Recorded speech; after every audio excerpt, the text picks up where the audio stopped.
Pressure builds on Hungary over Sweden's NATO accession. Europe and the U.S. pressure Viktor Orban. The European Union approved a $54 billion aid package on Thursday, February 1st for Ukraine in its war against Russia after Hungary's Prime Minister Viktor Orban withdrew his veto threat of the aid package. Hungary was the only country that opposed the aid package for Ukraine, and it is unclear what he received from the EU in return outside of the $20 billion euros that were released in December, but he most likely receives additional financial benefits that were being withheld by the EU to Hungary. After that agreement, the pressure against Hungary continues to approve the Swedish application to join NATO. NATO, like the European Union, requires unanimous consent among its member countries to accept new members. Hungary is the last remaining country not to consent to the Swedish NATO application. Sweden, along with Finland, applied for NATO application in May 2022. Finland officially joined NATO in April 2023, but Sweden was still not accepted. The two countries that opposed the Swedish application, and that was Turkey, mainly over terrorist designation of a Kurdish group, and Hungary over publicly stated disagreements over Swedish's criticism of Hungary's democratic commitment.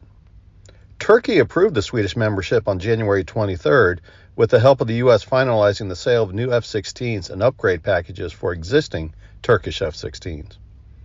Hungary still has not approved the Swedish application and as of the end of January had no scheduled vote in the parliament over the issue when it returns in late February.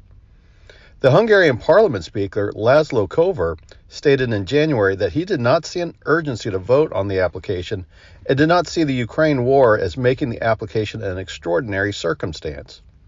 This was all prior to the European Commitment Summit earlier this week that saw the approval of the Ukraine aid package. Internally, Hungary is responding to the international pressure. After Hungary relented and withdrew its veto of the European Union Ukraine aid package, the pressure is continuing over the Swedish NATO application.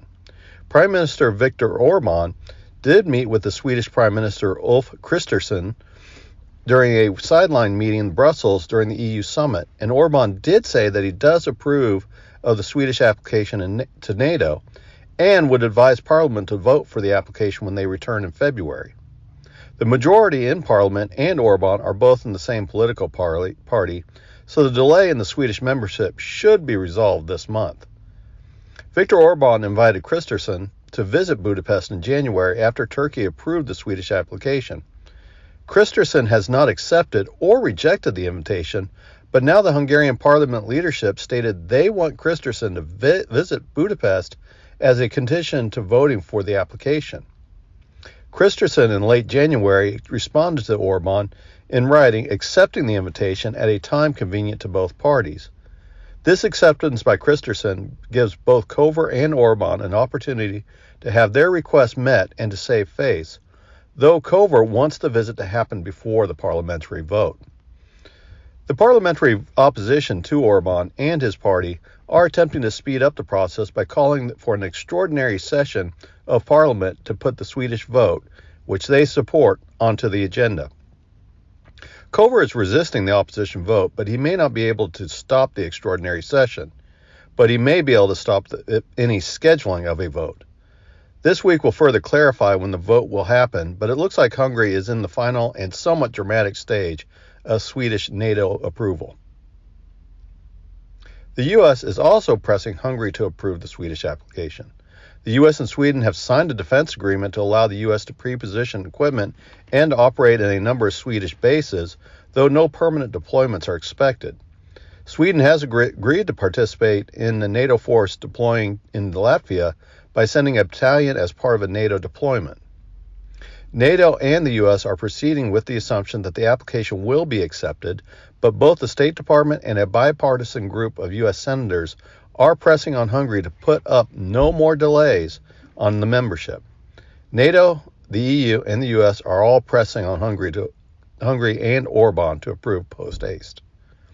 Orban has close ties to Russia, and this has often been used as a reason for Hungary's use of the veto in both NATO and EU, because he is accused of being friendly to Russian interests.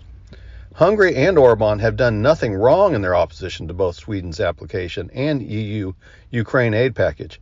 They acted within the framework of both multinational organizations and their actions are often what is needed to keep small countries from having their interests disregarded.